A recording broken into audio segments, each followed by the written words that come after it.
Olá, pessoal. Eu sou Cláudia Suzano, consultora especializada em societário. E nesse programa de conselhos para sócios, vocês já ouviram falar em conselho de sócios? Vocês fazem conselho de sócios nos escritórios de vocês?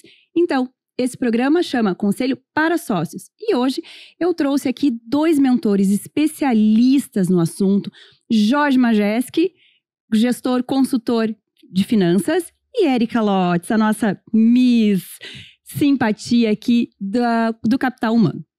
Então, o que a gente preparou, né, para esse mês do societário aqui, pessoal? Na nossa área, eu acho que envolve muito nós três, né? Eu não consigo pensar... Claro, eu acho que em qualquer consultoria, mentoria que a gente faça, nos escritórios que a gente entra, claro que todos os pilares eles se conversam. Mas o nosso tá muito, muito junto, muito, muito próximo. Eu e o Jorge com as questões financeiras, né? Quando os clientes nos trazem a dor de forma de contratação, como remunerar, nós precisamos saber se o escritório tem uma saúde financeira. Com a Érica, se cabe mais um colaborador ou não. Como cabe. Como cabe. Qual o perfil desse colaborador, né? Aí vem a questão do lucro. E aí que é o mais preciso do Jorge. Então, esse programa vai ser mais para a gente bater papo, realmente, para a gente mostrar que vocês não estão sozinhos, que as dores de vocês as dores da maioria dos escritórios que a gente atende. A gente já atendeu mais de 400 escritórios e a gente pode dizer com propriedade, né? Como dar o melhor caminho e para vocês serem mais assertivos. Tá? Então, eu vou começar aqui com a questão da constituição da sociedade.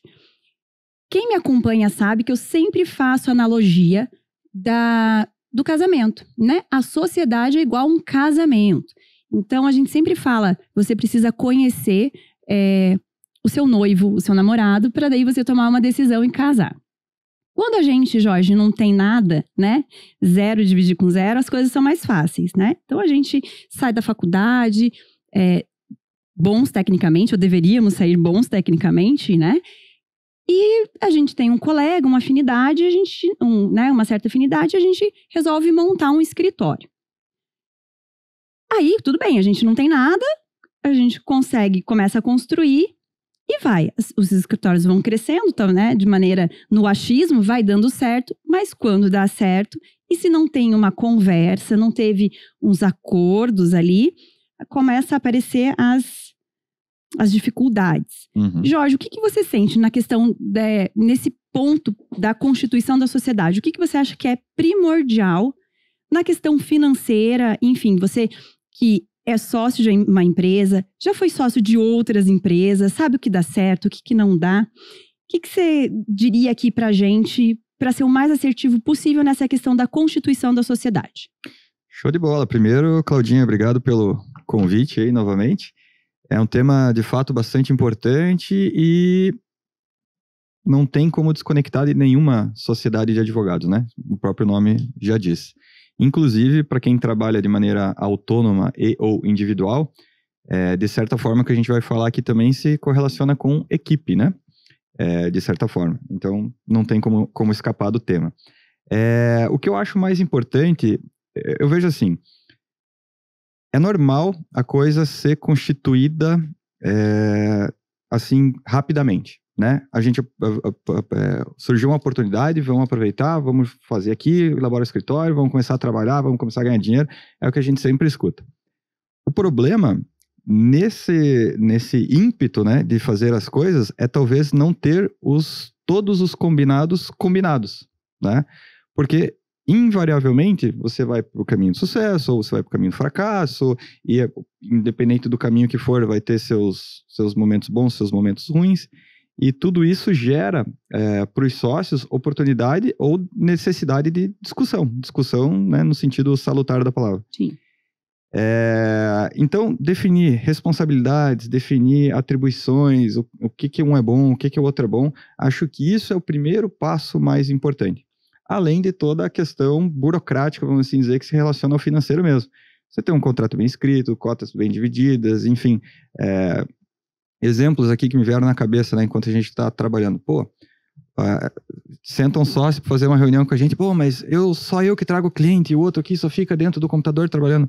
beleza. Se o outro não ficasse aqui dentro da sala, sentado no computador trabalhando, todos os clientes que você colocaria para dentro estariam bem atendidos ou ainda seriam clientes, sim, né? Sim. E o outro fala assim, pô, ele não para aqui, só eu trabalho, ele só fica na rua. Pô, mas se ele não ficasse só na rua, o escritório teria cliente. Então, assim, é muito importante que cada um entenda as melhores qualidades e use ao máximo, né? O atacante joga lá na frente, o zagueiro joga lá atrás, e assim, tá tudo bem. Eu comentei isso, né, nesse mês de societário, Érica, perfis complementares dos sócios, né? Então, claro, a gente não vai... tem alguns princípios, algumas cláusulas pétreas que a gente tem que ter em mente, o que você não abre mão, né? Quais são seus valores mesmos, mas buscar um sócio que te complemente, porque como o Jorge falou, imagina se só fossem captadores e não tem ninguém para tocar o piano, né? Ou pior, o que é o mais comum, né? Muito técnico, bom tecnicamente, eles são petição impecável, mas não consigo trazer cliente, porque não tem o cara que está na rua, o sócio mais captador, mais para o negócio, né? Então essa questão do perfil também é importante. Ô, Cláudia, muito bom estar aqui conversando com você sobre isso e trazer esse tema que é tão singular. Vocês abordaram a questão do entendimento, vocês abordaram a questão dos acordos. O Jorge tocou com muita propriedade, e Cláudia também, como que essas sociedades elas se iniciam, e às vezes se iniciam olhando para o objetivo, olhando para o sonho, olhando para o vigor do momento. E você sabe, né, tem uma frase do Oscar Wilde, e como você falou que sociedade é como um casamento, as pessoas estão apaixonadas. Tem uma frase do Oscar Wilde que diz assim: a paixão é aquilo que você faz ver o outro exatamente como ele não é. Então, esse momento é muito importante.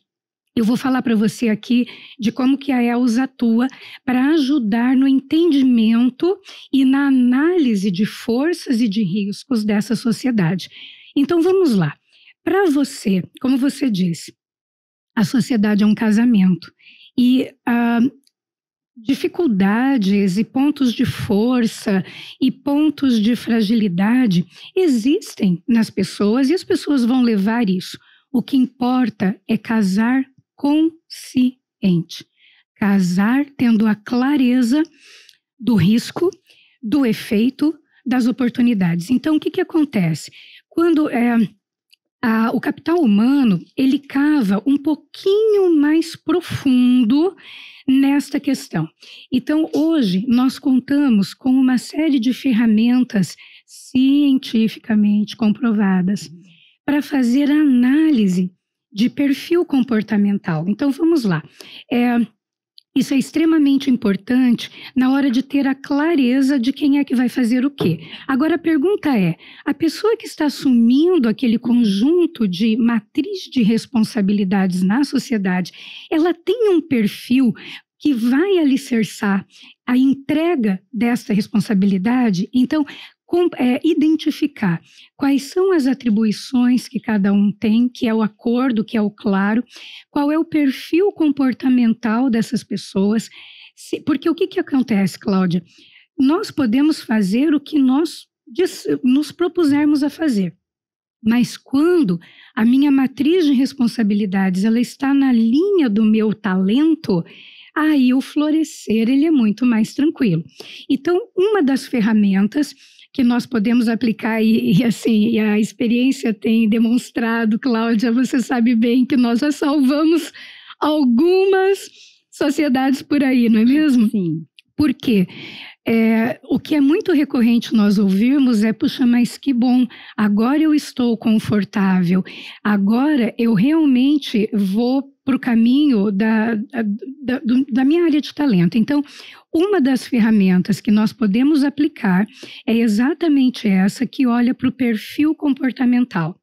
Agora, existem outras ferramentas que elas cavam mais profundo, que elas vão olhar para a personalidade. E quando nós olhamos para os fatores de personalidade, nós podemos ter a clareza da combinação de como que um vai poder alicerçar o outro, e isso é muito importante, quais os riscos que se correm daquela sociedade.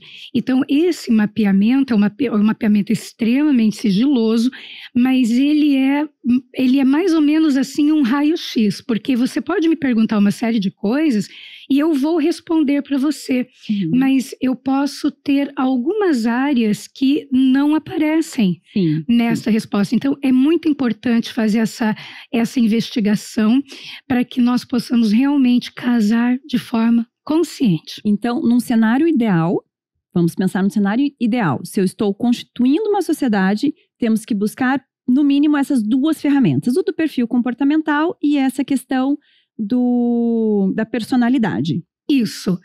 Vai depender do quanto os sócios querem ir fundo, entendeu?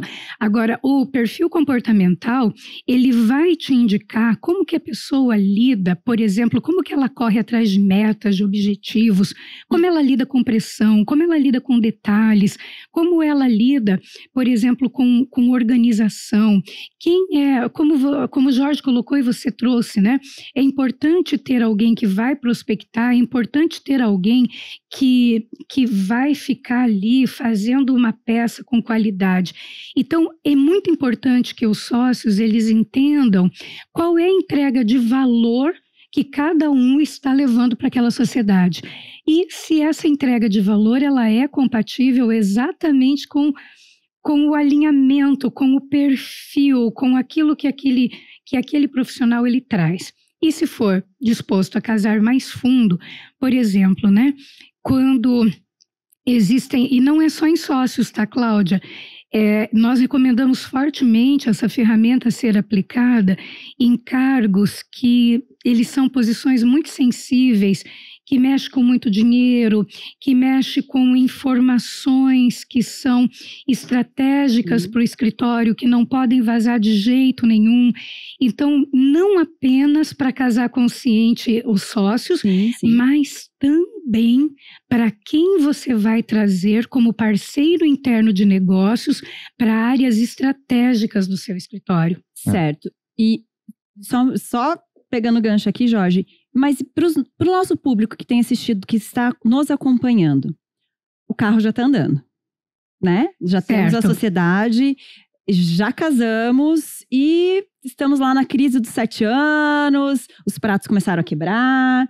Como tentar trocar o pneu do carro com ele andando? Ou seja, a sociedade já está constituída e como faz para a manutenção, como faz para deixar o escritório ainda perene com os sócios que temos hoje e com eu acho que a equipe estratégica, Jorge está aqui e pode talvez falar melhor sobre isso.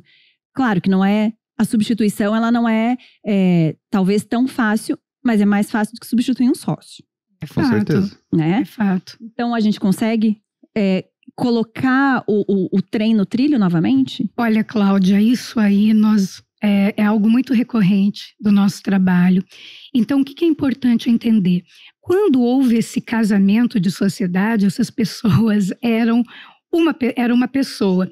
Com o decorrer, com o passar do tempo, das experiências, dos aprendizados, das lambadas da vida, nós vamos nos desenvolvendo. Então, o que é importante? Se tem jeito, qual é a primeira pergunta a ser investigada? Quais são os nossos objetivos? Os nossos objetivos, o nosso propósito ainda é compatível?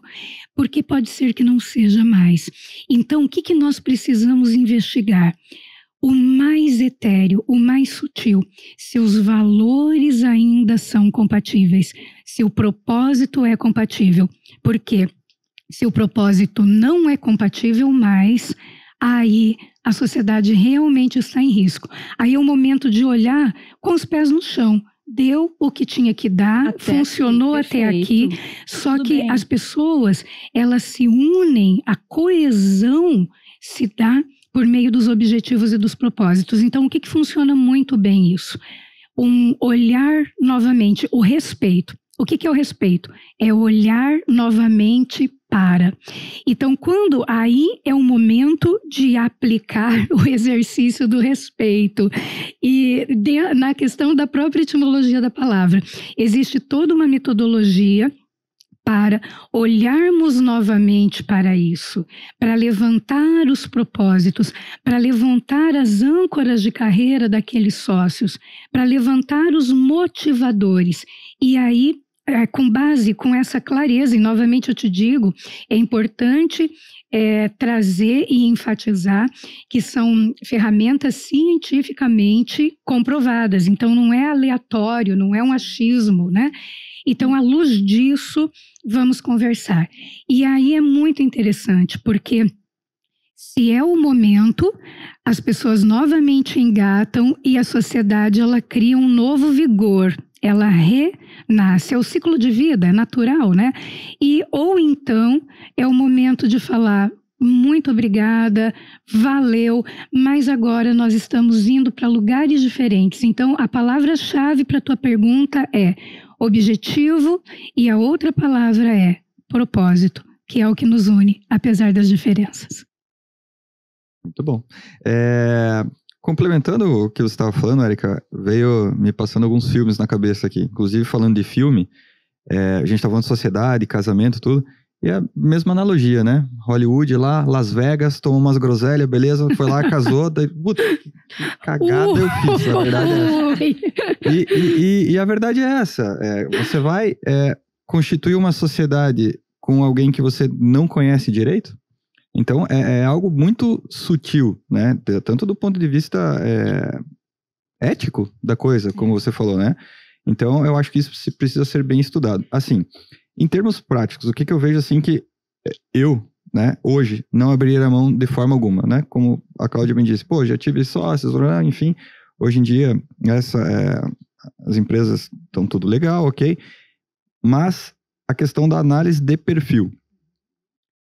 Isso é muito importante, não, porque ele não vai te dar uma questão assim, essa pessoa é ética, não necessariamente, mas ele vai te trazer as qualidades, como essa pessoa trabalha, como a Érica bem disse, você é atento a detalhe, não, você tem um perfil mais voltado para o comercial aqui, porque se você constitui, todo mundo é extremamente comercial aqui, legal, você tem retaguarda para cuidar disso, né? Ou não, todo mundo é extremamente técnico, ok, você tem vanguarda para buscar gente?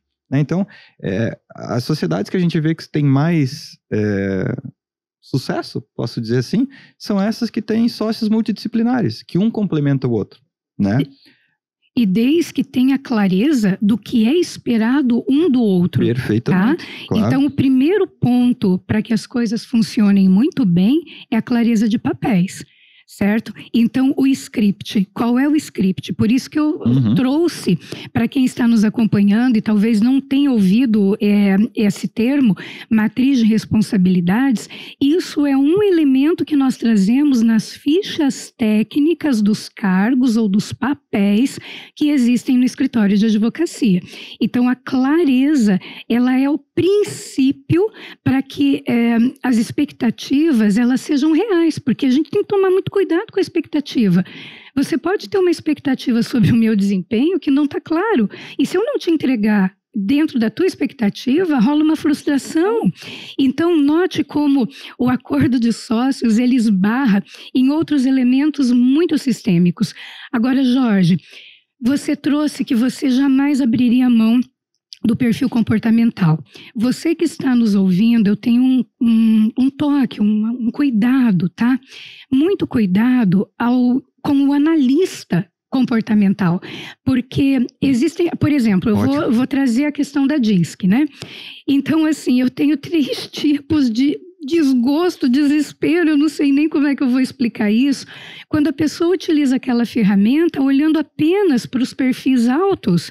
E aí o que acontece? Ignora as análises estratégicas, porque não é só para eu poder traçar um perfil comportamental.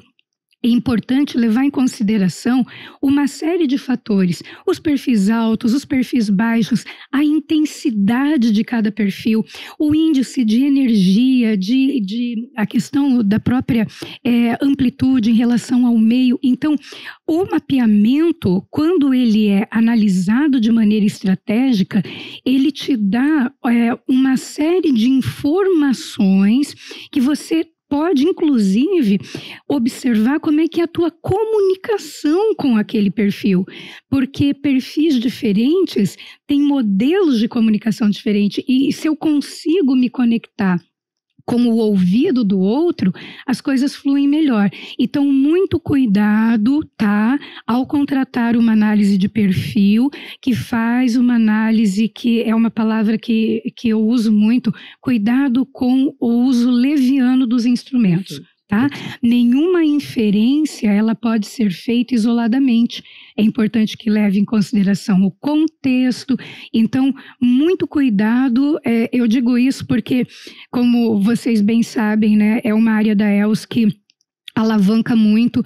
Nós trabalhamos muito com essa análise de perfil e, de repente, você que está nos ouvindo aí, quer contratar, por favor, cuide com a qualidade do analista e não apenas com a ferramenta contratada, porque a ferramenta em si, ela não produz o efeito que o Jorge trouxe. Exato. É a análise dos índices, dos indicadores, da combinação que vai te trazer uma clareza e usar essas informações estrategicamente. Exemplo, fui lá no médico, fiz o exame de sangue, olhei, tá tudo dentro do valor de referência, tá tudo bem. Pode não ser assim, certo? Certo. É justamente isso. Ou o Dr. Google, né? Exatamente. Joga lá no Google. É o olhar ali, enfim, é bem delicado isso, né? Realmente não é simplesmente... E lembrando que estamos mexendo com pessoas têm emoções, pessoas se melindram, pessoas têm momentos. Olha, uma fala deslocada de um contexto pode gerar uma barreira emocional gigantesca. Então, nós temos que ter muito cuidado com isso, sabe? Muito cuidado. Não usar mecanicamente, não usar a ferramenta pela ferramenta. Perfeito. A análise do risco da conduta, né, que é diferente da análise de perfil, hoje, também entendo como fundamental, principalmente para cargos de liderança. Perfeito, Jorge. Se eu parasse para contar a historinha de fraude aqui, a gente não falava de outra coisa, né? De milionárias, de escritórios sendo assaltados, não um nem dois, acho que preenche todos os dedinhos da mão aqui. Porque era alguém que tinha uma boa acesso, lábia, entrada, poderes ali, né? No sentido hierárquico da coisa. E se utilizou disso, né? E assim, muita coisa.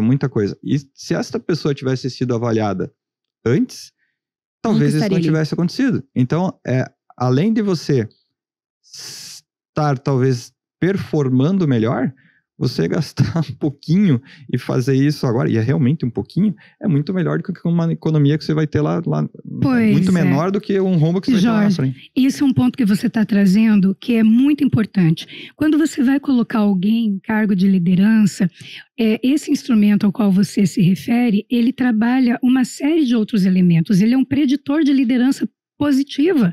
Porque dependendo, né, o que é a liderança? A liderança é influenciar pessoas. Então, você trazer alguém com um preditor de liderança positiva, por exemplo, com uma análise, observando que aquela pessoa, como é que ela lida com a questão, ela é permeável à corrupção ou não? Então, são elementos extremamente sensíveis, são elementos sigilosos. Inclusive, esse tipo de análise, a devolutiva ela é feita também de forma diferente, porque uma coisa que é bacana estabelecer aqui é a tratativa do grau da informação. Então, por exemplo, a DISC, nós fazemos dos sócios isoladamente, cada um recebe uma devolutiva de 2 horas, olhando, né, à luz da matriz de responsabilidades, e depois nós fazemos uma matriz de grupo. Então, quais são as minhas forças? Por exemplo, eu tive um escritório que nós atendemos 4 sócios. Quando fiz análise de grupo, falei, gente, tá faltando vermelho aqui. Eles eram maravilhosos tecnicamente, eles eram elegantes, eles lidavam bem com pressão, eles eram otimistas, mas o que acontece? Não tinha força de impulsão, faltava o vermelho. Não tinha nenhum vermelhinho. Então, como é que foi o plano de fortalecimento daquele grupo? Trabalhar a iniciativa, trabalhar o foco, ter um plano de ação muito bem estabelecido, com datas, com deadline, porque eles entenderam a importância de trabalhar aquilo como desenvolvimento do grupo, porque aquele grupo, sem o vermelho, não traria... O vermelho que eu digo, gente, é dominância. Sem o vermelho, não traria o foco no resultado, a força de impulsão que eles precisariam até mesmo para consolidar os objetivos do planejamento estratégico. Voltando só um pouquinho aqui, pegando o gancho no que vocês dois falaram, questão da fraude, analisando o perfil e a personalidade para casos e posições estratégicas. E além disso tudo, e aí voltando para o dia a dia aqui dessa turma que está assistindo, o que também é mais, talvez o que eles consigam já implementar a toque de caixa, são as reuniões de conselho de sócio. Né? Porque nesse momento onde, ok, não fiz, já contratei, mas nessas reuniões mensais de conversas estratégicas de gestão, não é para falar sobre processo, isso vocês com certeza têm reuniões semanais, conversas diárias sobre o assunto.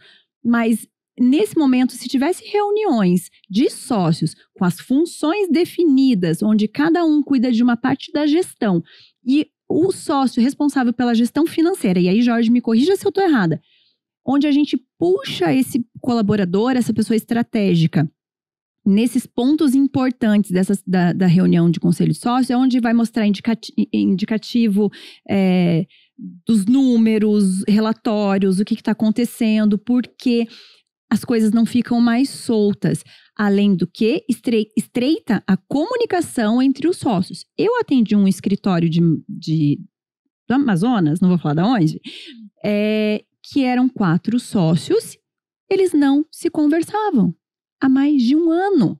Eles estavam, assim, separados, morando na mesma casa, sabe? E foi só uma questão, né, um trabalho de formiguinha para colocarem... E aí é uma coisa que a Érica fala, se ouvirem. E posso colocar, assim, um croissantzinho nesse nosso café? Exatamente isso, Cláudia. A primeira questão, instituir reuniões é efetivamente importante. O que também precisamos dar um passinho atrás? Qual é a predisposição que essas pessoas têm para ouvir umas às outras?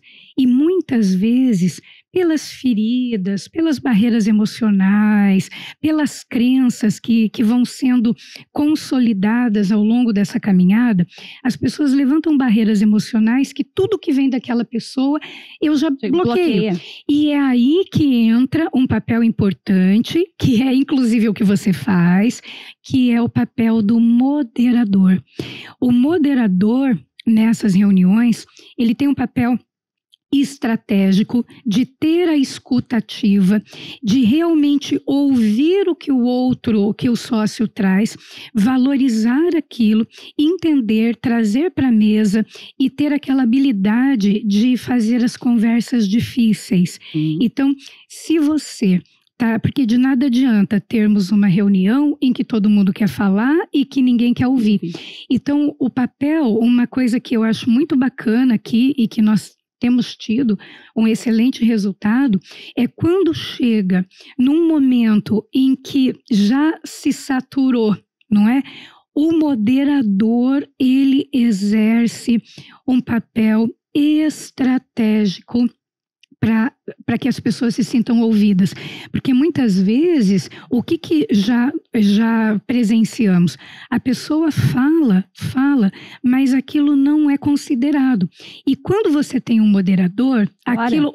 mas você está trazendo isso. Até porque se eu tenho um problema particular com você, tudo que você falar o meu ouvido já vai estar com não vou ouvir. um super filtro para aceitar. Exatamente. Pra deglutir. Então, fica aí também a sugestão de considerar, né, o convite a um moderador para trabalhar essas questões estratégicas, para trabalhar essa escuta ativa, porque é muito interessante isso.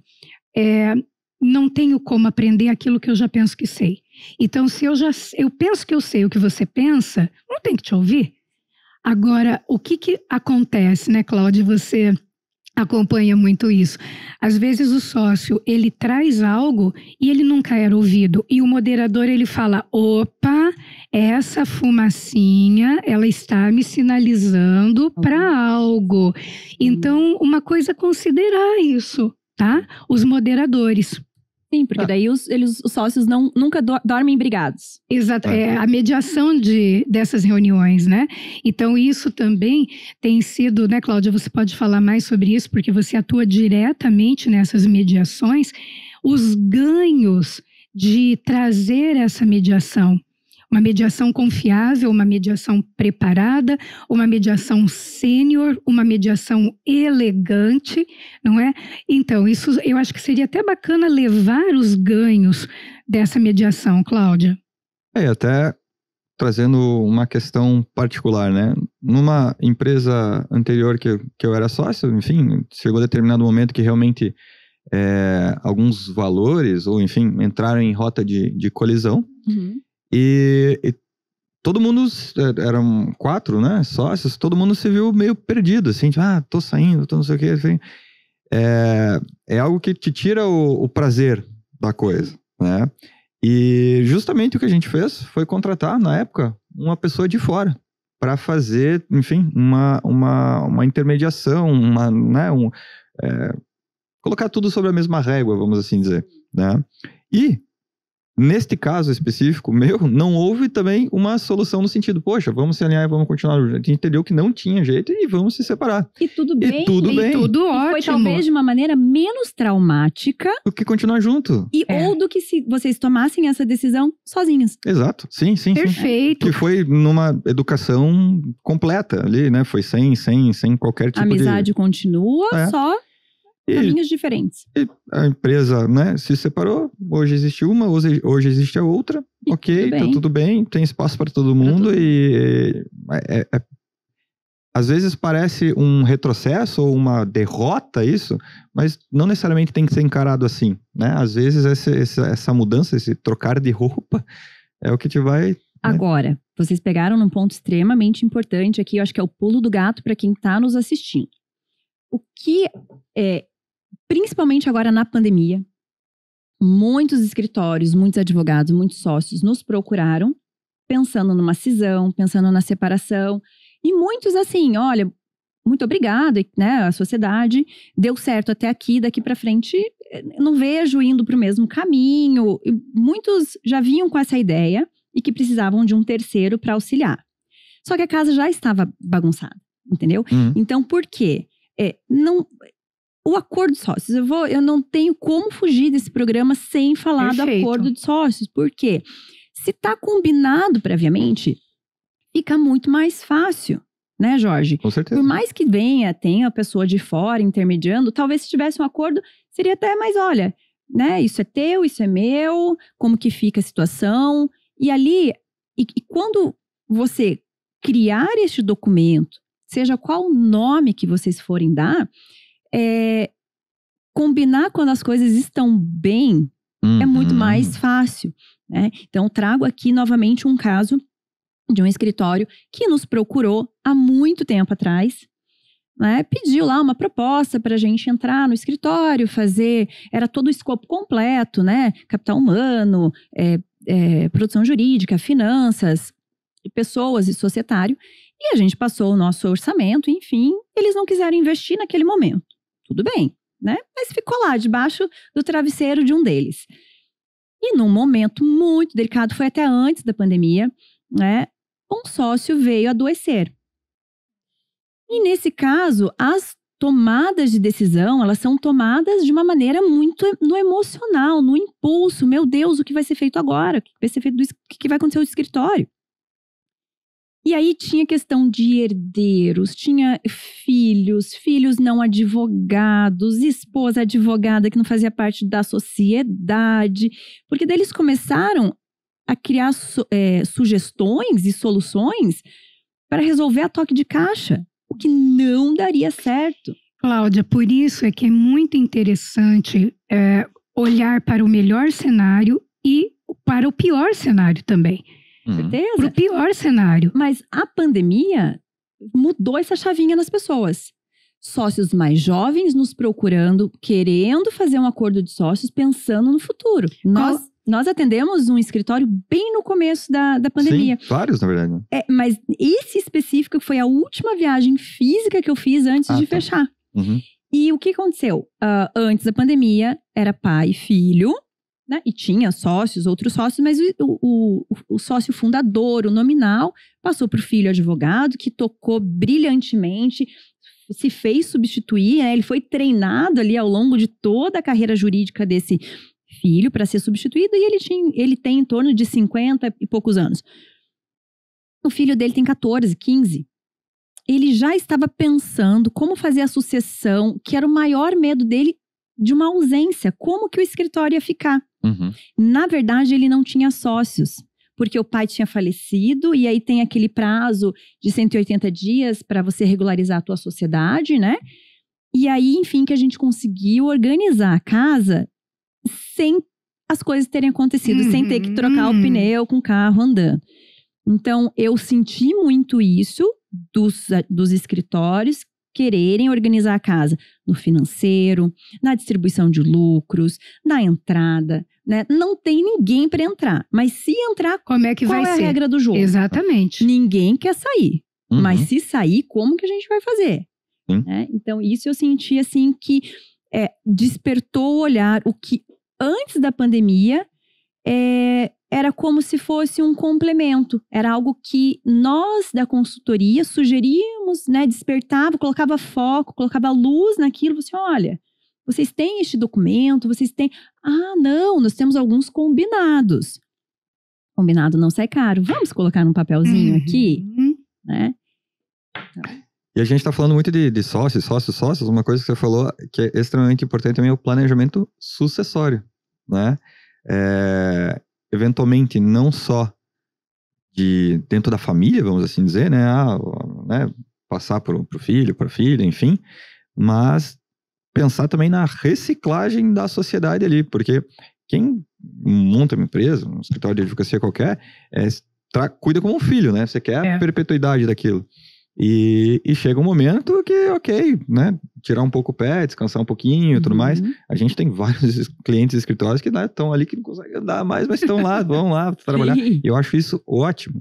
Só que não dá para deixar toda a carga de gestão, ou a maior parte da carga de gestão, mais para uma pessoa assim. Então, é importante pensar também nessa sucessão. Essa é a palavra realmente, né? Sim, porque o escritório ser perene. Exatamente. E funcionar sem Jorge Majésica ali, né? Exatamente. Não que a gente vai tirar isso, os advogados... Tem muito receio, né? Vai tirar ele daqui. Não é isso. Não, fica no conselho, né? Mas vai pra praia, viaje com seus filhos, aproveite sua vida, olha quanto você trabalhou e batalhou pro teu escritório chegar até aqui, né?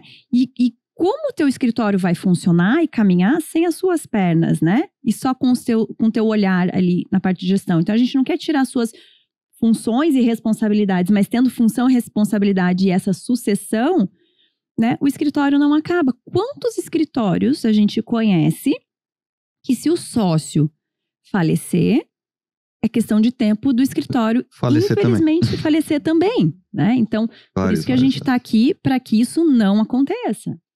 Outra ponta, por exemplo, a gente tem clientes que estão na terceira geração. Então, trabalho, né? A gente resgata. Tá dentro do DNA da família o negócio ali. E realmente a passagem de bastão é feita de uma maneira bem coerente. Então, tem de tudo. Né? Mas aí, agora eu quero passar o bastão para vocês, porque isso é uma dor que muitos sócios me trazem, que é essa questão, às vezes até o sócio minoritário, um colaborador, que o passar o bastão é também uma coisa, não é fácil, não. Né? Por quê? Porque a advocacia, ela é um né, é um trabalho autônomo, né? Ele é individual, se você for ver, na questão, eu não consigo se fazer substituir. É intelectual, É né? Cada um, é a linha de pensamento. Então, não é porque minha filha que ela vai conseguir ocupar minha posição brilhantemente do jeito que eu, né? Olha a questão da senioridade, tem o amadurecimento profissional, o que muitos escritórios, a equipe, alguns outros sócios ficam com receio. Então, Jorge e Érica, o que vocês sugerem, né? Para que porque às vezes eu já peguei acordo de sócios que está lá previsto que não aceitam herdeiros no quadro societário, né? O que eu já sugeri, Érica, né? Fazer um plano de entrada, né? Devagar. Então, vamos lá, dando um pouquinho de gestão. Né? Não colocando ele como sócio, mas vamos lá. Senta aqui, vamos aprender. E ver se ele tem a competência, né? Em algum momento, assumir o escritório como um todo. Mas não sentar na janelinha onde eu tô sentada, né? É importante pensar, planejar. Planejar é pensar antes. Planejar é não apenas identificar onde é que eu quero chegar, mas que tipo de obstáculo, de barreira pode surgir por aí. Então aqui também esbarramos em perfil, também esbarramos em personalidade.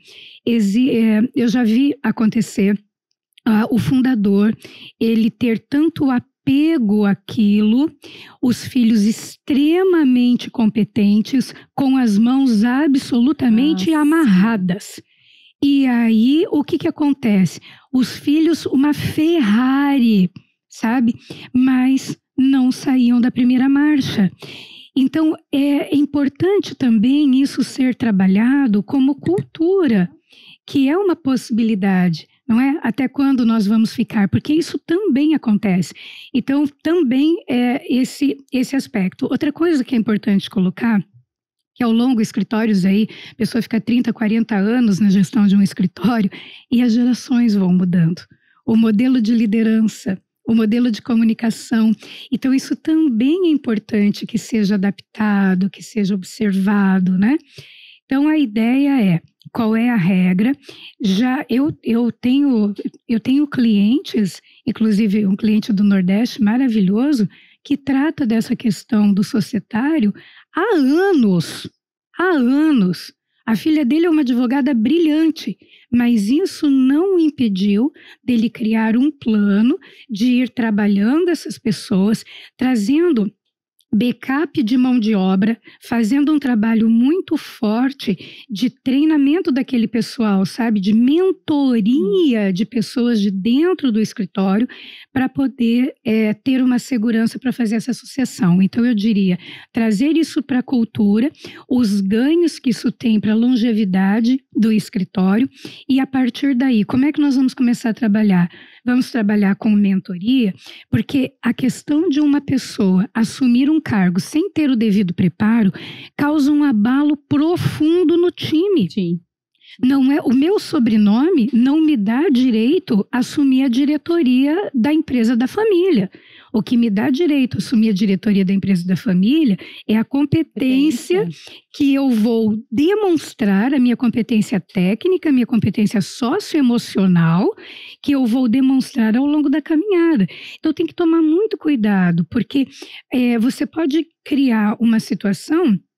então é porque é meu filho. Gente, não é mais reinado. Não é que tinha que ter um monte de filhos para ter um herdeiro homem para assumir o posto de rei. Então a questão é tomar cuidado, planejar, pensando também no impacto que essa sucessão vai dar na saúde do time.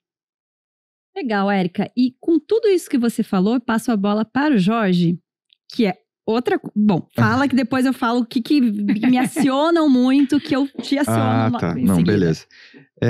Não, tava lembrando de um caso de um escritório bem legal de Minas, que eu tive a oportunidade de atender uma vez. E, enfim, era basicamente o sócio majoritário, digamos assim, era o pai. A mãe acabava, né, sendo gestora administrativa ali no escritório grande. Você acho que sabe quem eu tô falando.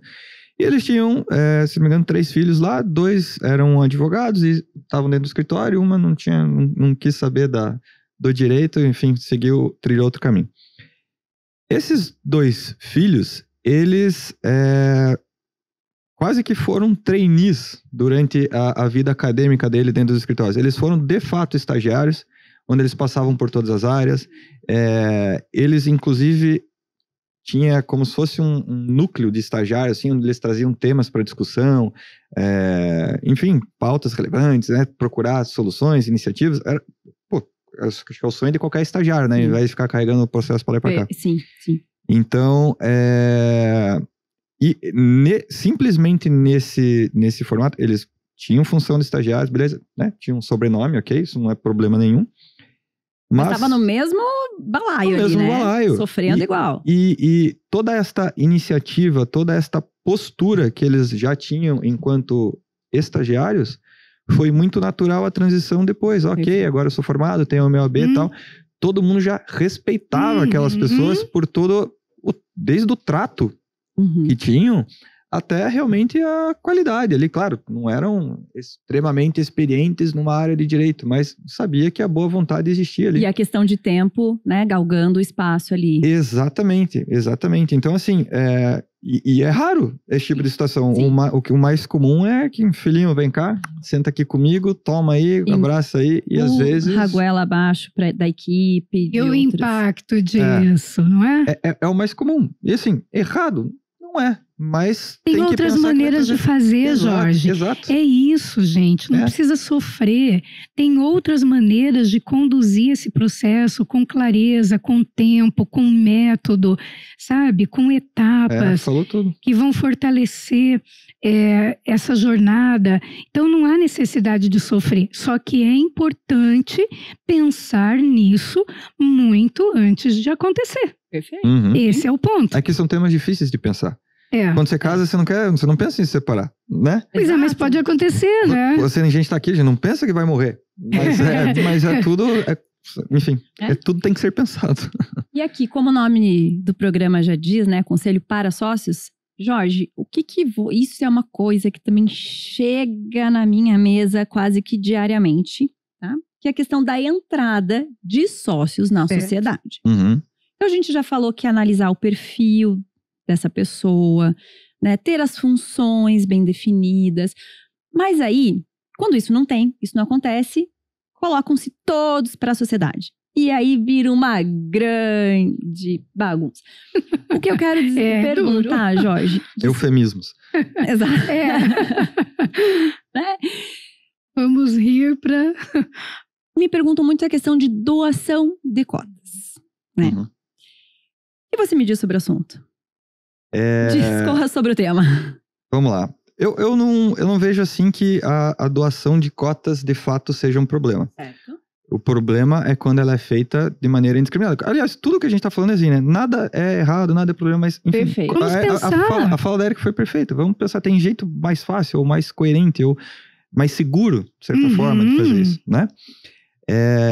Eu não vejo, né, assim, um grande problema na questão doação de cotas. Acho que isso tem uma questão de motivacional, uma questão de recompensa, uma questão de... Até uma questão financeira. Sim. Né? Mas pode ser que para determinado, né, tipo de sociedade, ou analisando as pessoas que você tem ali, que são os candidatos a isso, vamos assim dizer, talvez não seja a maneira mais coerente de você fazer. Né? Então, hoje a gente tem... você tem a doação de cotas, você tem a venda de cotas, você tem o vesting, você tem, enfim, várias formas disso acontecer, que não precisa também ser da noite pro dia. É um processo, né?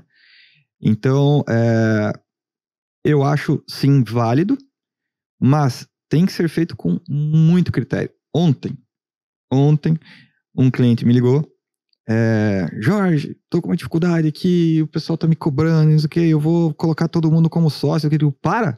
Você não vai fazer isso, pelo amor de Deus. Aí daí, quanto que eu distribuo, qual o percentual que eu dou? Eu falei, cara, calma. Ele acabou de começar o negócio. Primeiro, eu nem vi teu financeiro ainda porque tá bagunçado. Então vamos organizar esse negócio primeiro, para eu primeiro ter seus números, para depois eu te falar uma coisa coerente. Isso faz sentido, isso não faz sentido, porque se eu simplesmente sair chutando para você, daqui a pouco você que vai me chutar, porque não vai dar certo. Sim. Né? E, tá, eu falei, parou, não vai colocar todo mundo para sócio não.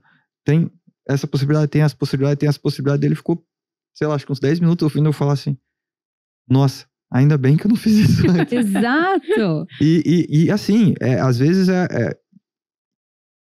talvez seja isso muito natural e muito comum. Ele tá tendo pressão interna. Sim. Ele precisa agir, né? Porque, sei lá, talvez lá atrás ele tenha feito promessas. Sim. E daí, cadê o cumprimento disso? Né? Só que se fizer de qualquer jeito, daqui a pouco vai voltar. O tiro sai pela culatra. Tiro sai pela culatra. Sempre. Pararam de me questionar muito sobre essa questão da doação de cotas de capital na figura que cria-se o modelo de sócio de serviço. Uhum. Tá? Então, assim, e aí hoje a gente já encontra muitos escritórios que antes tomava aquela... Vamos fazer uma comparação, né? Os escritórios antigamente não viam saída e colocavam todo mundo como sócio de capital, com 0,1%, com 1%, enfim, como eles achavam que era o certo fazer. Uhum. Quando veio a figura do sócio de serviço, mudaram. Então, não colocavam mais como sócio de capital, criavam-se cotas de serviço. E aí, colocaram todo mundo como sócio de serviço. Vai dar problema? Tanto quanto. Talvez menos problema financeiro. Uhum. Tá? Mas o problema existirá. Por quê? E aqui eu falo e repito, quem me conhece sabe que exaustivamente eu falo isso, não adianta criar cotas de serviço e colocar todos ali no contrato social, porque gera uma alteração contratual, ele será o seu sócio, né? Ele vai entrar com a cota de trabalho, ele não vai entrar com o capital ali. Mas gera um problema também, gera uma expectativa, você camufla, né, alguns vínculos ali. Então, para resolver um problema, eles criam outro. Uhum. Né? Então, isso a gente trabalha muito. Olhe para o seu time e veja realmente quem tem potencial para fazer parte da sua sociedade. Né? E aí, como o Jorge falou, a gente tem N possibilidades para a gente medir essa temperatura. Certeza. Né? Você pode, no seu escritório, ter diversas formas de contratação. Você pode ter um advogado seletista, né? Você pode ter advogados parceiros, sejam ele associados, seja ele sócio unipessoal. Você pode ter por demanda, então eu sei que o Jorge é bom em sustentação oral, então eu vou contratar ele só para sustentar. Uhum. Mas eu também posso ter um sócio de serviço e um sócio de capital doando cotas, né, fazendo um plano ali de transição, vamos criar um plano para esse pagamento a longo prazo, ou você entende mesmo que né, no momento da sociedade ali, não tinha o valor econômico da sociedade ali, tem tudo isso, né, gente? Hoje, o valor da cota é entra um baita de um cliente, muda-se o valor, né, dessa cota, é outro cenário, enfim. Então, tudo isso também tem que ser analisado nesse momento sobre o assunto entrada de sócio. Isso é uma coisa relativamente recente, inclusive, né? Porque, recente é o que eu digo, quando eu comecei a trabalhar exclusivamente com escritórios de advocacia, você nem tinha a possibilidade de uma sociedade unipessoal, individual. Sim. Né? Então, obrigatoriamente tinha que ser uma sociedade de advogados. Então, o que acontecia geralmente era, eu sou o cara aqui, ou a cara aqui, né? Enfim, e colocava alguém com 1% lá, simplesmente para fins de contrato social. 1% é 1%. E tudo bem, né? E não importa se você doou a cota, né? Exatamente. Geralmente era assim, porque eu preciso de alguém assinando junto o papel, porque tem que ser pelo menos 2, né? Então, geralmente era assim, era questão de doação, enfim, isso era bastante comum. Hoje, com a questão da sociedade unipessoal, individual, isso já é um pouco mais flexível. Você pode ser sócio único, o que é um análogo a uma empresa individual, uma Eireli, enfim, que já existia no mercado, enfim, não, né, entendo por que isso inventaram, né? Demorou, né? Não faz muito sentido para mim, mas enfim. E eu acho que esta ascensão, digamos assim, na carreira, é uma escadinha. É como você fazer carreira em qualquer empresa. Uma multinacional lá que tem seu plano de carreira extremamente bem desenvolvido, que você vai subindo a escadinha, beleza? E algumas, inclusive, fazem esse partnership, né? Fazem a doação de cotas, a gente trazem para sócio. Mas você não vai ser um sócio que, né, inicialmente vai sentar junto lá com a super cúpula e tomar a decisão, né? Você vai atribuindo galgando, perfeito, ganhando mais responsabilidades, assim sucessivamente. E as cotas de serviço, elas são uma coisa específica da advocacia que é uma mão na roda, na verdade, né? Eu concordo com você, eu acho bem delicado os escritórios que trazem todo mundo para sócio serviço e única e exclusivamente para fugir de custo e tributação, principalmente com tributação, na verdade, né? Então tá todo mundo para dentro do escritório, todo mundo sócio serviço, só que cada entrada ou saída é uma alteração contratual. Grandes bancas fazem isso, né? Não é uma questão de certo ou errado, é uma questão de concordância, de novo. E eu já me deparei numa que eu cheguei lá, tá, qual que é o último? Não, tem 4 contratos pendentes lá na UBI de assinatura, porque já tinha girado 4 vezes o pessoal, enfim. Porque todo santo lá era sócio.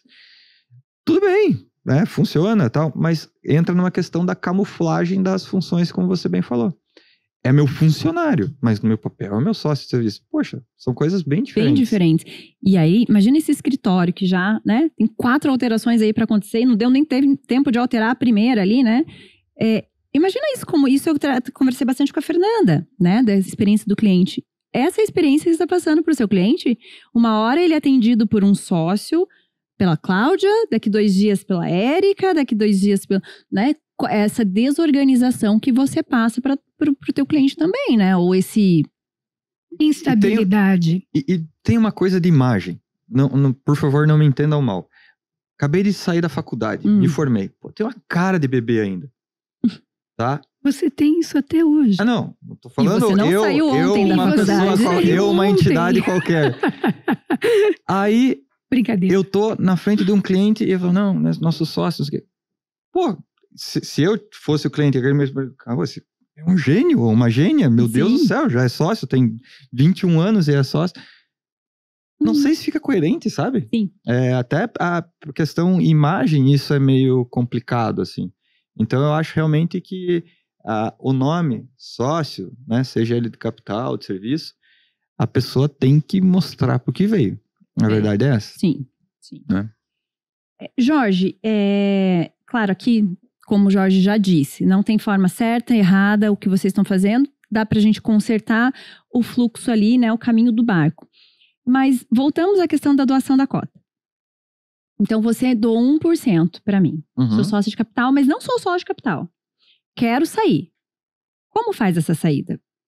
Se não tem acordo de sócios, né? Enfim, vale a regra. Contrata um escritório de advocacia. Porque você vai ter que... a lei é que segue, né? Então, ela é sócio do papel, sócio de capital, você vai ter que abrir teu financeiro, enfim. Porque assim... O combinado no papel, acho que ele é bastante importante, mas invariavelmente a gente sabe que acontece muitos combinados no aperto de mão também. Então, quando eu vejo assim, né, esse exemplo teu, eu tenho 99, você tem 1, aí quero sair, beleza. Se a gente tinha um combinado, a coisa tá, né, tá legal, a gente se dá bem, não sei o quê, eu não vejo muito problema. Sai, beleza, vai cuidar da sua vida e ok, né? Agora, se for uma pessoa que por determinada situação, né, tá injuriada, se sentiu passado para trás, sentiu injustiçado, ou sei lá... Ou sob o domínio da raiva. Ou não tem caráter mesmo, sei lá. Sim. Ok, eu quero os meus direitos aqui. Aí se for levar ferro e fogo, é valuation, e é 1%. E, pô, valuation não é simplesmente quanto que eu tenho aqui no meu escritório, minha mesa, meus computadores. Não é essa conta de padaria, né? É uma análise de faturamento, é uma análise de estoque de processo, receita que esse estoque de processo vai gerar, quanto tempo, nananana. Enfim, é um inferno. E daí, talvez, esta saída custe um dinheiro que você não tem em caixa hoje. A gente teve um caso assim, de um cliente lá do norte recentemente, onde né, ali foi por afectos societátios, né, vamos assim dizer, mas acabou convergindo, né, entre este sócio e os demais na questão da saída, e daí ficou, tá, cadê meu dinheiro?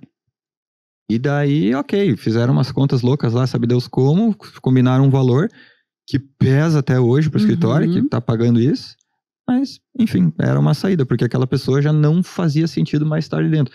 Entra numa questão também do cuidado a gente tá falando de fraude, né, algumas coisas assim, de comportamento, mas existe também liderança tóxica, né? Que acaba contaminando a equipe e o negócio, ao invés de ser coeso, enfim, acaba estragando cada vez mais. Neste caso, né? Pelo menos o que a gente sentia era mais ou menos isso.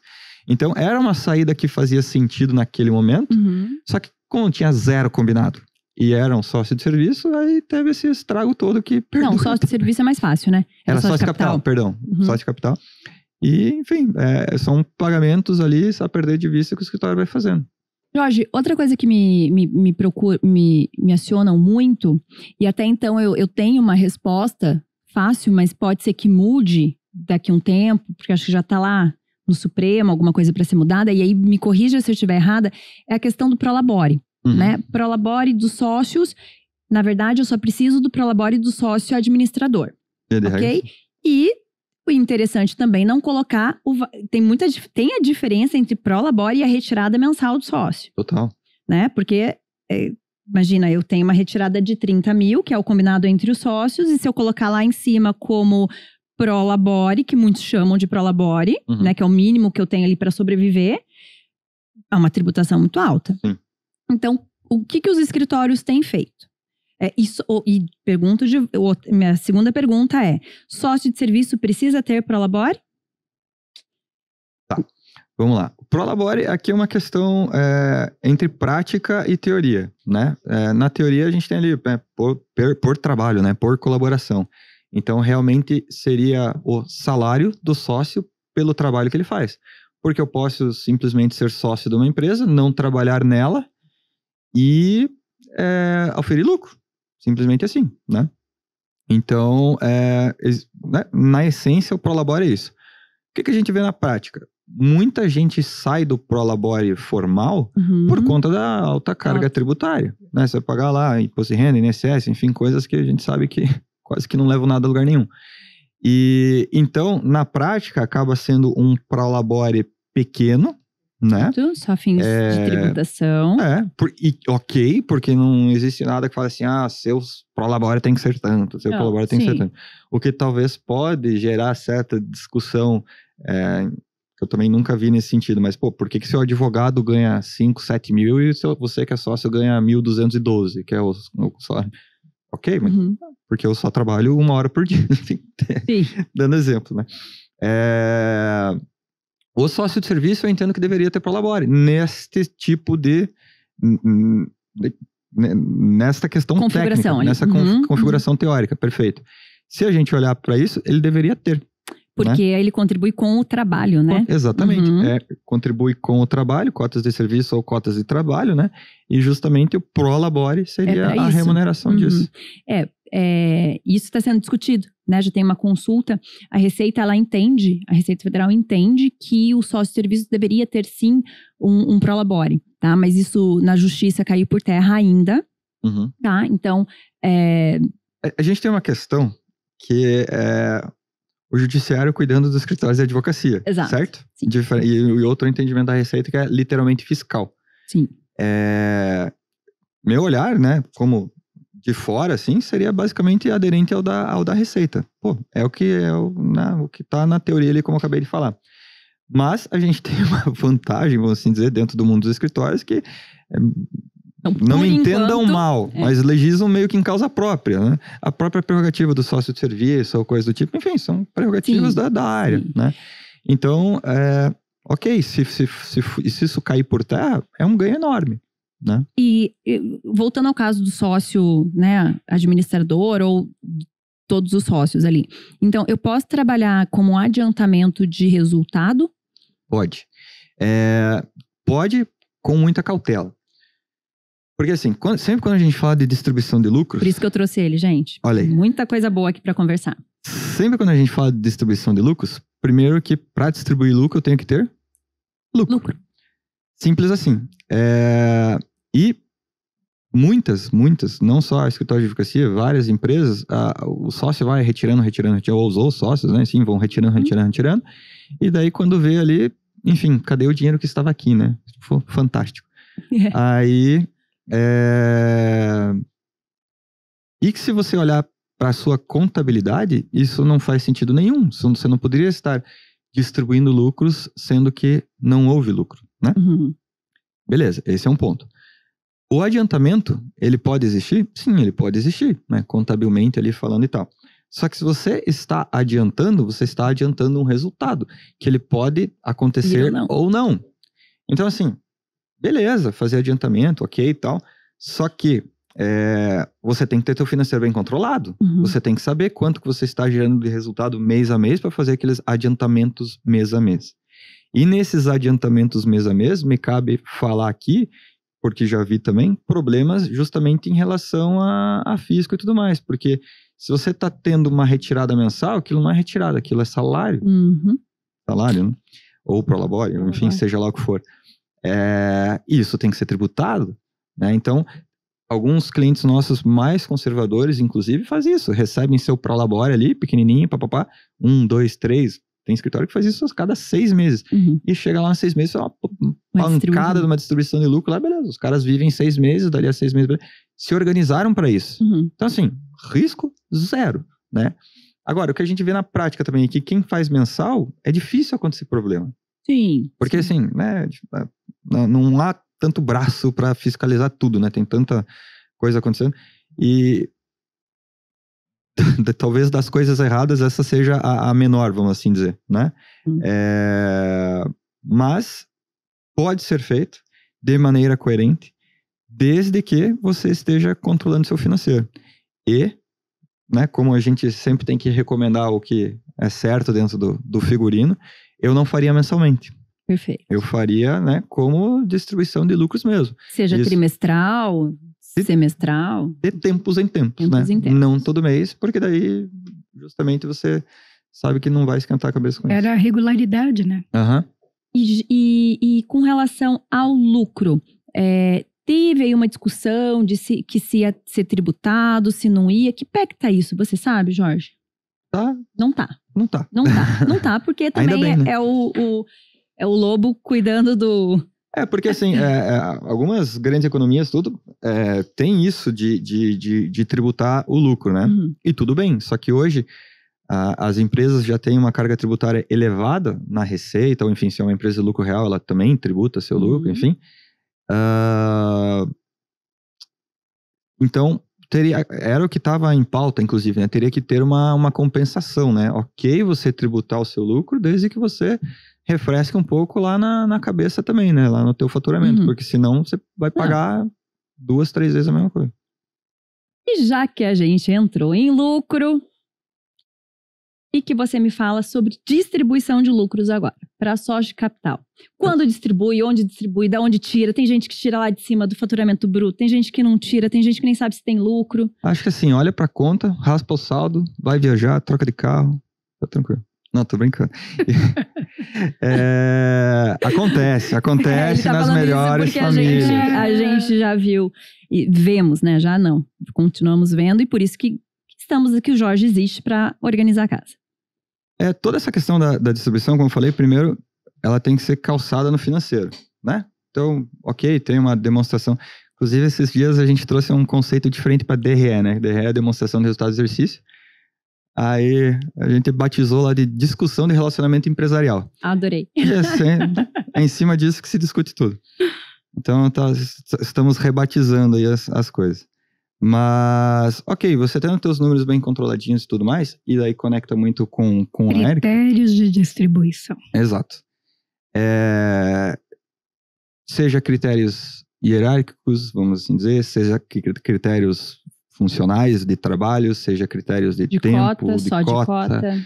Enfim, aí entra numa parte que para fazer certinho, você tem que ter construído certinho. E daí, quando a gente está falando de distribuição entre sócios, é o acordo de sócio, é a progressão de sócio, é a demissão de sócio que tem que estar prevista. Demissão, né? Que tem que estar prevista. E da mesma forma, você pode distribuir para a equipe. É bastante comum isso no escritório de advocacia, principalmente na questão dos advogados associados, né? Agora, Jorge, um ponto bem bacana para falar da questão dos critérios. Aí nós olhamos para a engenharia de cargos e para os indicadores de desempenho de cada cargo. Então é muito interessante o quanto os nossos clientes, eles acabam se surpreendendo o quanto os indicadores de cargo contribuem para a leveza deste momento da distribuição. Com certeza. Então, mas para eu ter indicador, Eu preciso ter uma engenharia de cargos. Se você que está nos ouvindo aí nunca ouviu esse termo, e não tem nada de errado com isso, porque é um termo muito técnico, mas é um estudo aprofundado da estrutura organizacional, né, da estrutura do escritório, da matriz de responsabilidades, das competências técnicas, comportamentais, dos critérios de acesso e dos indicadores, que são os sinalizadores se estamos no caminho ou não. Então, quando nós temos indicadores para os cargos, tanto isso facilita muito a cultura do desenvolvimento daquele profissional, facilitam os feedbacks para voltar para a rota, quanto também facilita para o escritório tomar uma decisão sobre os recursos escassos. O que é como recurso escasso, eu estou me referindo ao lucro, tá? Então, quem é que vai? Em qual parcela, em qual medida? Então, existem critérios para estabelecer isso, que são acordados, que são comunicados, porque senão o tiro sai pela culatra. Cria-se uma expectativa, não está claro. Eu não me sinto prestigiada pelo que eu recebi. Parece que não, mas isso vai sedimentando e vai impactando nos relacionamentos. Então, note como as coisas são muito sistêmicas. E voltando ali, né, eu tinha parado justamente na questão da análise do financeiro, né? Ok, temos os números bonitinhos. A gente está falando de distribuição de lucros, participação de resultados. Quando a gente olha, eu tenho ações da Vale, ganhei dividendos. Pô, dividendos são pagos sobre o lucro. PLR, que às vezes multinacional paga participação de lucros e resultados. Então, assim, se você for pagar algo, é em cima do resultado, não em cima do faturamento. Perfeito, tá? Sim. E para eu apurar esse resultado, eu tenho que ter a clareza de qual é o resultado que eu pretendo chegar. Exatamente. Não é? Então aí entra um estudo para olhar para os indicadores do cargo, os indicadores da área, os indicadores do próprio escritório. E porque sem indicadores, ao meu ver, Jorge, a gestão vai no escuro. Total. No escuro. Então a minha pergunta aí, e você? Você tem clareza dos indicadores? Dos cargos, dos indicadores das áreas, do indicador do teu negócio. Então, se não tem, é um convite para olhar para isso, para você tirar, né? Porque os indicadores, eles ajudam, eles são protagonistas para tirar a gestão do escuro. O que não é medido não é controlado. Mesmo. Pronto, verdade. E uma coisa importante também, né? Eu brinquei lá, não, torra tudo, viaja, troca de carro. Uma coisa que às vezes os escritórios não se preocupam é criar um colchão financeiro, né? Que a gente chama ali de fundo, pensando no próprio negócio, né? Então, ok, teve resultado, 1/3 para cada um de nós aqui, beleza. Errado, de novo, não tá. Mas... E o futuro? Conectamos na máxima do ovo e da galinha, né? Então, é melhor a gente ter uma galinha botando ovo ali sempre, ok e tal, do que comer a galinha e perder os dois, né? Perfeito. É uma vez só. Sim. Então, é importante sempre pensar nessa sustentabilidade de longo prazo, nessa, né? O negócio não vai até mês que vem, não vai, enfim. Então, pensar nesse colchão financeiro, né? É importante também. Bom, pandemia trouxe isso, mostrou isso pra gente. Os nossos escritórios que o Jorge atendeu e que fez esse colchão, que fez esse fundo de reserva, seja qual for o seu nome, que teve lá os seus 3 meses, 6 meses, tem escritórios mais conservadores ali, até 1 ano, de que se não entrar R$1 no escritório no mês, consegue pagar pelo menos as despesas ali fixas, eles passaram essa turbulência muito mais tranquilos do que os escritórios que 1/3. Eu tive 2 tipos de... Foi uma lembrança boa. Eu tive 2 tipos de feedbacks, né? Nesse momento aí. Um deles foi assim, Jorge, ainda bem que a gente fez exatamente o que você falou, porque se tivesse mais um mês aqui assim, a gente não sabia o que ia fazer mais. Então teve gente que ficou ali assim, não é porque o Jorge falou, né? Pô, fizemos conta juntos, chegamos a uma conclusão juntos ali, né? E teve o outro caso também. Jorge, eu deveria ter feito exatamente aquilo que você me falou. Falou. Porque daí tava lá, checão especial, fritando, pagando juros a dar com pau, e, enfim. Empréstimos, enfim. E, ok, tá, sobreviveu, vai voltar, uma hora volta. Só que, assim, o tanto de dinheiro que se perde nesse meio do caminho não é brincadeira. Com certeza. Como são conectadas as áreas, né? O planejamento, o financeiro, o societário. Certeza. E uma coisa que eu não falei aqui, pessoal, eu acho que é importante aproveitar que vocês estão aqui, que é tão também buscada a forma de contratação. Isso é uma coisa que sempre querem uma fórmula mágica, como regularizar a equipe.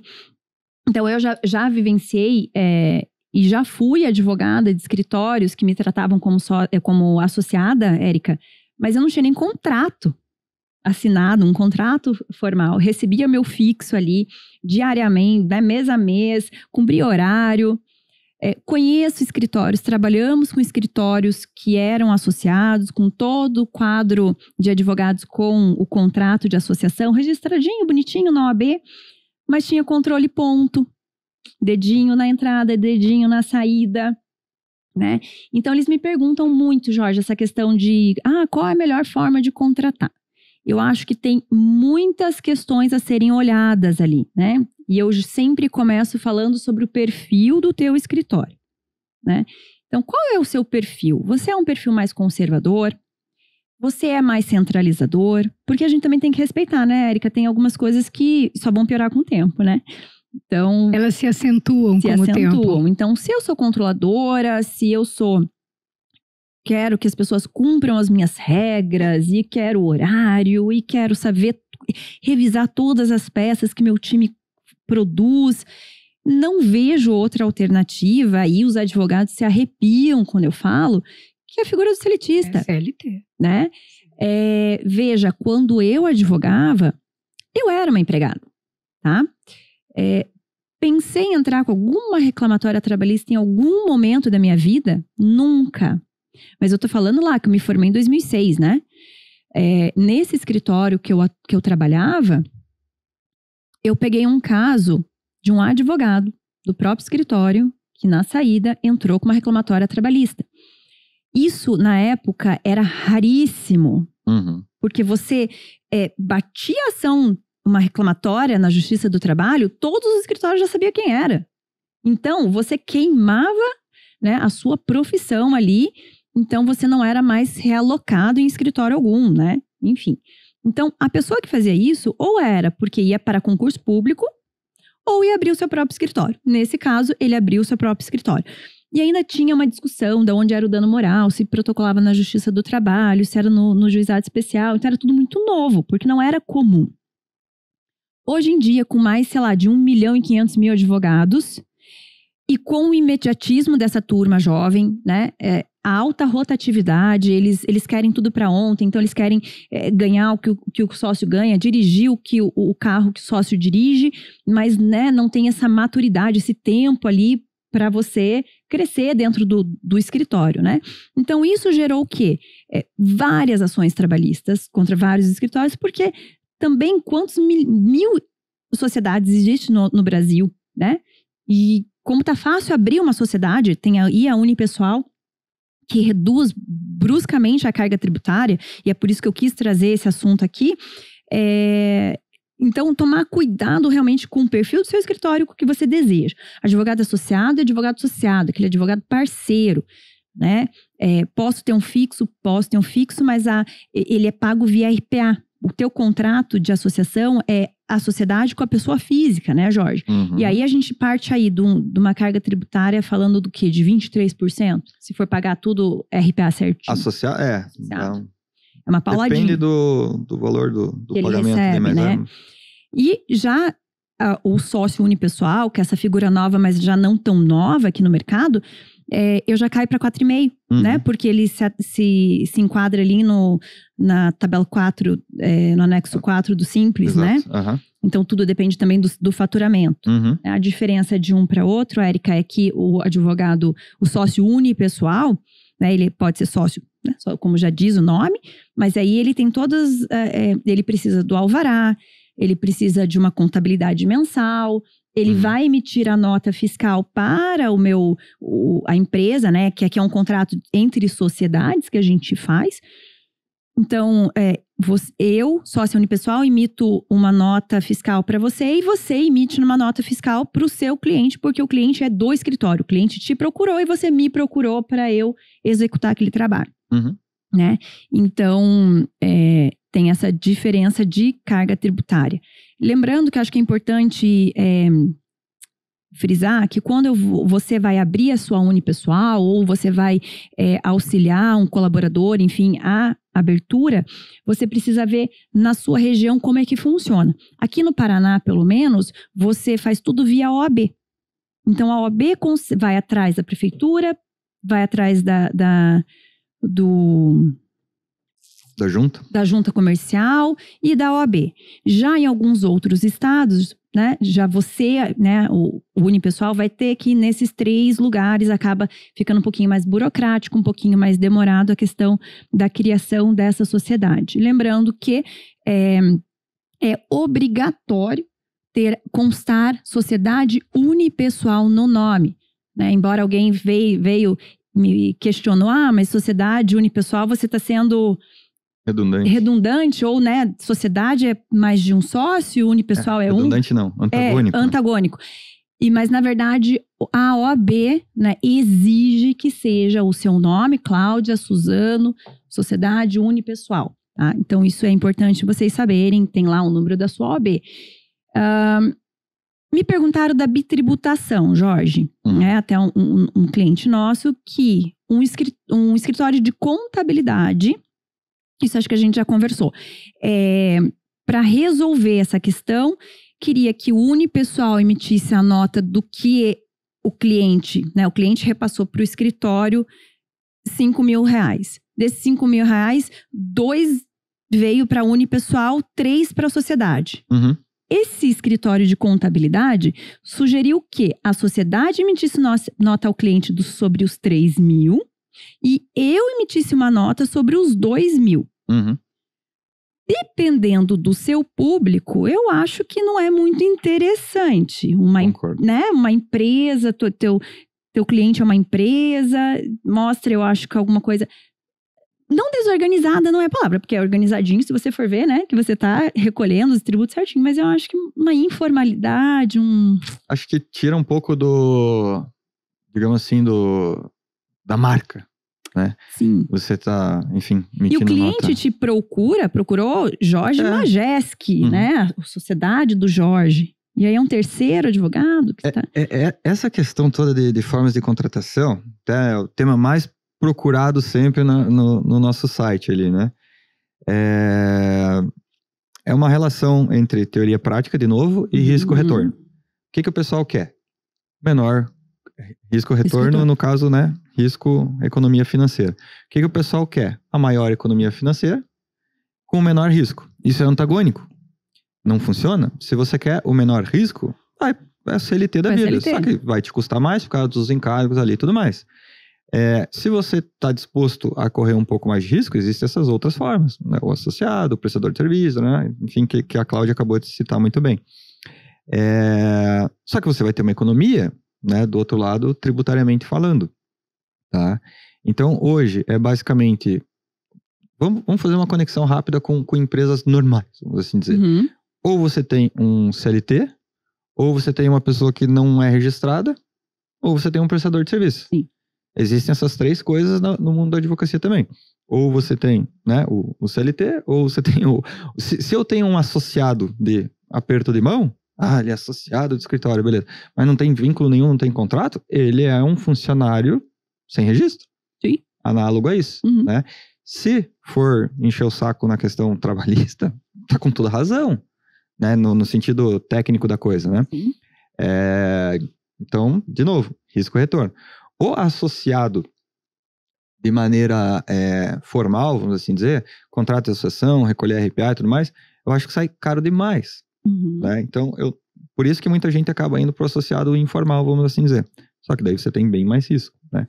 E isso, quando a gente coloca na ponta do lápis também, um prestador de serviço, um associado, enfim, tem algumas coisas lá de exclusividade, de horário, enfim, certas coisas que um funcionário de fato teu você poderia, né, cobrar e esse tipo de gente não, né? Então, hoje, talvez a questão do prestador de serviço, isso é uma sensação minha, tá? Talvez esteja ficando um pouco mais moderno, até por conta da pandemia também. Principalmente as bancas mais novas, já não tem tanto dessa coisa dos anos 80, assim, você tem que trabalhar das 8 às 18, Perfeito. 1 hora de almoço. Já é bem-vindo a gig economy, né? Exatamente. Então, assim, esta autonomia de local de trabalho, esta autonomia de horário de trabalho, claro, a audiência só se dá no horário comercial, então, evidentemente, que você vai ter que ter, né, quando tiver, vai ter que estar disposto a isso, enfim, e tal. Mas não tem problema, se alguém está trabalhando de casa à noite, porque precisou fazer alguma coisa durante o dia, está cumprindo o prazo lá, beleza, produção técnica, teórica. Se você dá todas essas liberdades, vamos assim dizer, né, essas flexibilizações, eu acho que faz mais sentido a questão do prestador de serviço. Trabalha de onde quiser, cuida do cliente e tudo mais, desde que esteja tudo bem combinado, e você falou muito bem. Existe a questão, do contrato, né, contrato de prestação de serviço, que pode estipular tudo isso, e pode haver também a associação de sociedades, né? Sim. Eu sou um escritório de advocacia, somos aqui 3 sócios, beleza? E a gente vai contratar um prestador de serviço que é um advogado unipessoal. Tem a questão da nota lá, mas a gente pode ser sociedades associadas também. Sim, perfeito. Né? Que também é uma outra... Então, de novo, né? Prerrogativas aí que o mundo do direito nos traz. E eu não entendo como bitributação... Quer dizer, não deixa de ser, né? Mas de novo, se eu tenho uma pessoa que trabalha para mim, eu faturo pelo meu escritório e estou pagando ela vai pagar imposto como CLT, é tributar de novo. Se ela vai pagar RPA, é tributar de novo. Perfeito. Então, se ela estiver emitindo uma nota contra o escritório, né, estando na primeira alíquota do Simples lá que vai pagar 4,5, ela vai pagar de novo, mas vai pagar muito menos, né? Se é uma banca, pessoa física, tudo mais, que às vezes quem recebe a nota lá nem sabe o que é a nota, ou não sabe, né, não tem muito o que fazer. Às vezes nem pede, né? Talvez não tenha problema. Assim. Problema, né? Não pede, mas é a obrigação da empresa emitir, né? Daí a gente entra numa outra seara. Mas se eu tô atendendo no empresarial, por exemplo, eu começo a achar que fica um pouco delicado. Perfeito. Tá? Pensando em marca mesmo. Pensando em marca. E posicionamento. Com certeza. A não ser certos casos, por exemplo, temos parcerias. Tem uma parceria com a associação aqui, tem parceria com várias empresas, não sei o quê, onde todo mundo... né, por exemplo, comissionamentos e coisas afins. Mas daí, quando o projeto chega... Uma associação comercial, por exemplo. Aí você tem o cliente que é, né, associado a esta associação. Daí a associação ofereceu esse produto lá. Talvez para esse tipo de caso já seja natural. Poxa, é um trabalho que está vindo para a associação, então tem que pagar um pedaço para a associação, um pedaço para o escritório de advocacia, que é um parceiro nesse caso. Então, daí eu acho que... Faz mais sentido, né? Uhum. Eu acho que realmente esse tema é um tema longo. Não existe forma certa, né? Eu acho que a gente, novamente, precisa analisar o cenário, analisar o perfil do escritório, né, com tudo isso que a gente falou. Eu acho que a gente já está caminhando para os minutos finais. Eu quis encerrar essa nossa conversa com este tema, porque eu acho que é importante a gente trabalhar mais sobre o assunto, né? Então, acredito que vocês terão novidades aí. Acompanhe o canal da ELS. Logo abaixo desse... vai ter um link no vídeo desse programa do Conversa, né, Conselho para Sócios. Vai ter um link para você se inscrever e participar do nosso curso Formas de Contratação. Por ser um assunto tão requisitado e dentro dele eu vou permear sobre todos esses assuntos levantados aqui, trazidos por esses especialistas no assunto. Então, vou trazer essa questão de funções e responsabilidades, em personalidade, em perfil comportamental, Vou trazer um pouquinho disso para dentro do curso. Vou trazer questões de acordo de sócios, que é tão importante, principalmente quando a gente fala da figura, né, do sócio de serviço, figura do sócio de capital, o que colocar, o que não colocar. Essas questões de tributação que o Jorge nos trouxe. Então, fique atentas às redes sociais da ELS, que ali vai ter toda a explicação para a gente dar sequência nesse assunto. E aí aqui eu deixo... Primeiro eu quero agradecer novamente o tempo de vocês. Eu teria mais um monte de coisa para falar aqui. Temos progressão de carreira. Eu e a Érica, a gente está fazendo um plano de fortalecimento de parceria, que é algo novo no mercado. Algo novo também, o contrato de vesting. Então tem muita coisa para ser conversado ainda. Mas o tempo aqui e a hora desses meus caros amigos são caras, né? A hora de vocês é cara. Então... Faz o Pix. Exato. Então eu queria deixar aqui o meu agradecimento pela disponibilidade de vocês, que prontamente me atenderam quando eu pedi. Muito obrigada. E deixo aqui a palavra final para cada um de vocês fazerem as suas colocações. Primeiras damas, Érica. Quero agradecer. Me sinto muito honrada com o teu convite. Isso é uma coisa que para mim é muito forte, Cláudia. E você convive comigo direto. Gostaria de colocar para você, invista no conhecimento das pessoas, invista na clareza, invista na estrutura, porque o capital humano da ELS tem o propósito de levar leveza, de levar qualidade de vida, de levar resultado. Então, é uma área bastante delicada, bastante sensível, totalmente casada com a área do societário. Então eu quero agradecer muito mesmo por me honrar. Show de bola. Digo mesmo, é um tema que se a gente ficasse aqui, a gente ia continuar poucas pegar uma garrafa de vinho e vambora. Vale para 12 entre 10. Sim. Então vale literalmente para todo mundo, né? Seja a questão equipe, seja a questão conhecimento individual, inclusive a análise de perfil que a Érica estava falando, e obviamente toda essa questão societária.